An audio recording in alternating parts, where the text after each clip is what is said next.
చింతపల్లి రాంబాబు అండి, విశాఖపట్నం న్యాయవాదిని.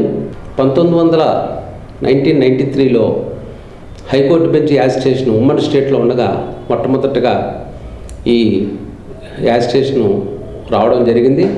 అప్పటికి Vijayawada high court bench ఇవ్వాలని ప్రభుత్వం వారు, అప్పటి ఉన్న ప్రభుత్వం వారు ప్రపోజల్స్ అని చెప్పి తెలియజేయడంతో ఉమ్మడి రాష్ట్రంలో విశాఖపట్నం బెంచ్ ఇవ్వాలి.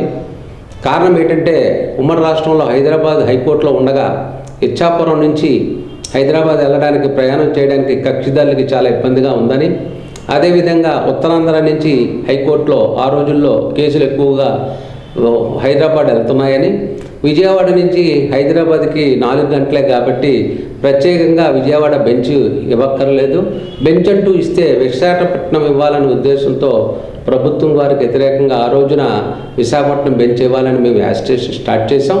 మరి 1993లో అప్పుడు విశాఖపట్నంలో 93-94లో విశాఖపట్నం న్యాయవాదుల సంఘానికి కార్యదర్శిగా నేనున్నాను. అంటే హైకోర్టు బెంచ్ యాజిస్ట్రేషన్ సెక్రటరీ అంటున్నాను.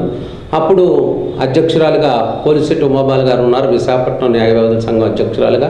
ఉద్యమం కొనసాగుతుండగా మరి ఉద్యమంలో ఒక భాగంగా మరి డివి సుబ్బారావు గారి ఆధ్వర్యంలో 15 మంది సీనియర్ న్యాయవాదులు ఆ రోజులో మేము ఒకే రోజు ఉదయం కోట్ల విజయభాస్కర్ రెడ్డి గారిని కలిసి రిప్రజెంటేషన్ జరిగింది 8 గంటలకి. మరి 12:30, 1 గంటకి మధ్యాహ్నం జస్టిస్ అంబటి లక్ష్మణరావు గారికి హైకోర్టులో వారిని కలవడం జరిగింది. హైకోర్టు బెంచ్ యాజిస్ట్రేషన్ విశాఖపట్నం ఇవ్వాలని వారికి ఒక మెమరాండం ఇవ్వడం జరిగింది. మరి అదేవిధంగా 4 గంటలకి అదే రోజు గవర్నర్ కృష్ణకాంత్ గారిని కలిసి, ఆ రోజుల్లో కృష్ణకాంత్ గారు గవర్నర్గా వారిని కలిసి వారికి కూడా రిప్రజెంటేషన్ ఇవ్వడం జరిగింది. అప్పుడు సుబ్బారావు గారిని వారు వ్యక్తిగతంగా పరిచయం ఉంది కాబట్టి విషయాలన్నీ అడిగి క్లియర్గా వారు చాలా చక్కగా రిప్రజెంటేషన్తో పాటు ఇక్కడున్న కేసులు, దూర ప్రాంతం, ఎన్ని కిలోమీటర్లు హైదరాబాద్కి, ఇచ్చాపురం, కక్షిదారులు ఎలాగ ఇబ్బంది పడుతున్నారు, బెంచ్ అంటూ ఇస్తే విశాఖపట్నం ఎందుకు ఇవ్వాలి అనే ఉద్దేశంతో అందరికీ కూడా బాగా చక్కగా వారు సీనియర్ అడ్వకేట్లు అందరూ కూడా ఎక్స్ప్లెయిన్ చేయడం జరిగింది. 2 రాష్ట్రాలు విడిపోయాక, తెలంగాణ ఆంధ్ర విడిపోయాక, 2 రాష్ట్రాలు విడిపోయాక ఆంధ్రప్రదేశ్ తాలూకా హైకోర్టు అమరావతికి రావడం జరిగింది.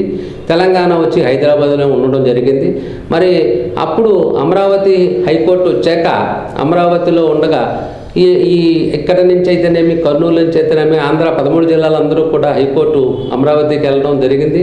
అక్కడే కేసులు వేసుకోవడం, అప్పీళ్ళన్నీ కూడా అక్కడే జరుగుతుంది. బెంచ్ అంటూ ఇస్తే కర్నూలు కన్నా విశాఖపట్నం ఇవ్వడం న్యాయం. ఇచ్చాపురం నుంచి కానీ, తర్వాత శ్రీకాకుళం నుంచి కానీ కక్షిదారులు ఎక్కువ కేసులు అమరావతికి వెళ్తున్నాయి మానించే. కాబట్టి మా కేసులు ఎక్కువ ఉన్నాయి కాబట్టి బెంచ్ అంటూ విశాఖపట్నం ఇస్తే ఇక్కడ మౌలిక సదుపాయాలు బాగా ఉంటాయి విశాఖపట్నంలో బెంచ్ ఇవ్వడానికి. దాని తర్వాత ఇక్కడ సముద్ర మార్గం ఉంది, విమాన మార్గం ఉంది, తర్వాత రోడ్డు మార్గం ఉంది. ఇక్కడ జ్యుడిషియల్ ఆఫీసర్స్ కానీ, హైకోర్టుకి కానీ పెట్టడానికి కావాల్సిన స్థలాలన్నీ ఉన్నాయి. కాబట్టి ప్రజలు కూడా ఇక్కడ కేసులు ఎక్కువ ఇక్కడి నుంచి వెళ్తున్నాయి కాబట్టి ఇక్కడ బెంచ్ ఇస్తే ఉపయోగం ఉంటుందని చెప్పి ఒక రిప్రజెంటేషన్ అందరికీ చీఫ్ జస్టిస్ గారికి ఇవ్వడం జరిగింది. మేము పోర్టుపల్లి జడ్జి గారికి వారు కూడా అప్పట్లాగే సానుకూలంగా స్పందించి బెంచ్ తప్పకుండా బెంచ్ అంటూ వస్తే మనం విశాఖపట్నంకి ఇద్దామన్న ఉద్దేశంతో వారు మా మాటల్ని విని యాక్సెప్ట్ చేశారు. మరి రీసెంట్గా విశాఖపట్నం నుంచి విష్ణుకుమార్ రాజు గారు కూడా అసెంబ్లీలో చాలా గట్టిగా ప్రశ్న వేశారు. బెంచ్ అంటూ ఇస్తే విశాఖపట్నానికి ఇవ్వాలని చెప్పడం జరిగింది. దానికి ప్రభుత్వం కూడా సానుకూలంగా స్పందించి అలా ఉంచారు. కాబట్టి హైకోర్టు బెంచ్ అంటూ వస్తే న్యాయపరంగా అయితే విశాఖపట్నం ఇవ్వడమే న్యాయం అన్ని రకాలుగా కూడా.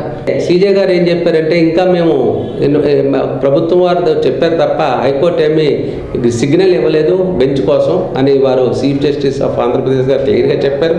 అదే కాకుండా రిట్ పిటిషన్ కూడా అక్కడ న్యాయవాది లోకల్గా హైకోర్టులో వేశారు. దాన్ని కూడా ఇంకా హైకోర్టు బెంచ్ మేము ఎక్కడ కూడా హైకోర్టు గ్రీన్ సిగ్నల్ ఇవ్వలేదు కదా ఎందుకని చెప్పి అంటే, లేదండి ఉంచండి అంటే 3 నెలలు పోయాక వేశారు. ఇప్పటికీ 1 నెల అయితే అయింది. ఇంకో 2 నెలలు పోయాక మళ్ళీ ఈ హైకోర్టు బెంచ్ యాజిస్ట్రేషన్ తాలూకా హైకోర్టులో చీఫ్ జస్టిస్ గారి దగ్గరికి ఈ రిట్ పిటిషన్ వస్తుంది. అప్పుడు చీఫ్ జస్టిస్ గారు ఈ మౌలిక సదుపాయాలు, న్యాయాలు నిర్ణయించి అప్పుడు వారు తమ అభిప్రాయం తెలియజేస్తారని నాకు తెలిసిన విషయం.